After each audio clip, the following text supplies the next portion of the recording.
ginatan. At dahil dyan tayo ay may tulingan, sinain ko muna guys yung tulingan. Yan, sinain ko muna. Luluto lang ako ng mga ilang piraso din eh. Sa gata. Nakulo ng gata, nilagay ko ang kamatis. Kamatis. Sabay na rin natin ang sibuyas at bawang. Pakukuluin lang natin yan. Ayan guys, may timpla na yan. Marami na ako naging yung panimpla. So ilalagay ko naman ngayon ng isda. Ito ang isdang gahasang-gasa. Yan.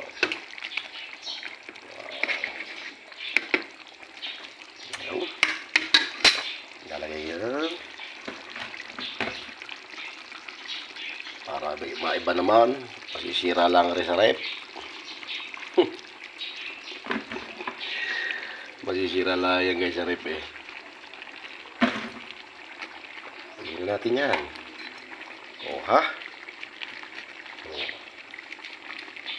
Ah. Pag nalaib yan, goods na pag nalaib yan. Oh guys, luto na. Luto na. Sakto man dumating si Tita Mels. Oh. Nakahingi ng papasko. Nakahingi papasko eh. Ayan ang bagong taon na. Ay, luto. Isakto luto na. Let's go. Kain tayo. Nagluto ko ng ginatang tulingan. Tapos nilagyan ko ng bunchon. Tawag dito. Yung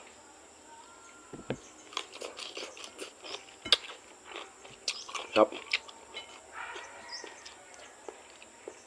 Ano? Yung tulingan. Sinain ko muna tapos tawag ginatan. Yung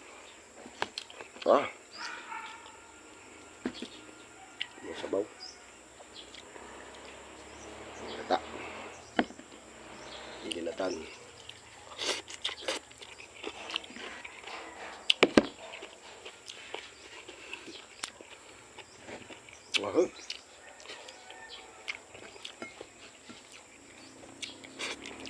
Let's go.